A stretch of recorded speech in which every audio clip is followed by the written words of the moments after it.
Mutton குழம்பு வைக்கிறதுக்கு வர கொத்தமல்லி, வரமிளகாய், கொஞ்சோண்டு கருவேப்பிலை, பட்டை, கிராம்பு இதெல்லாம் போட்டு நல்லா நம்ம வறுத்து எடுத்துக்கலாங்க.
அரைச்ச மசாலா சாந்து எல்லாம் தேங்காய், வரமிளகாய், வர கொத்தமல்லி எல்லாம் வறுத்து அரைச்சது, தேங்காய் எல்லாமே ஊற்றிட்டேங்க.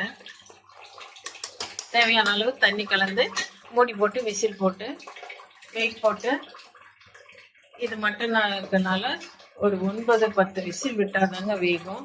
அந்த அளவுக்கு விடணும். அதனால கொஞ்சம் தண்ணியாட்டவே வச்சோம்னா நமக்கு அந்த விசிலுக்கு குழம்பு கரெக்டாக இருக்கும்.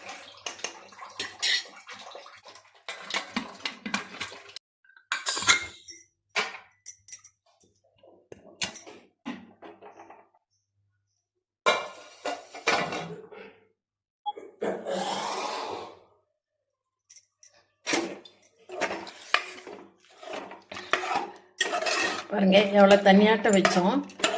ஒரு 10-11 விசில் விட்டோம். குழம்பு நல்லா கெட்டியாயிருச்சு. கறியும் நல்லா வெந்துருச்சு. சுவையான மட்டன் குழம்பு ரெடி. பிடிச்சிருந்தா லைக் பண்ணுங்கள், ஷேர் பண்ணுங்கள், சப்ஸ்கிரைப் பண்ணுங்கள். தேங்க்யூ.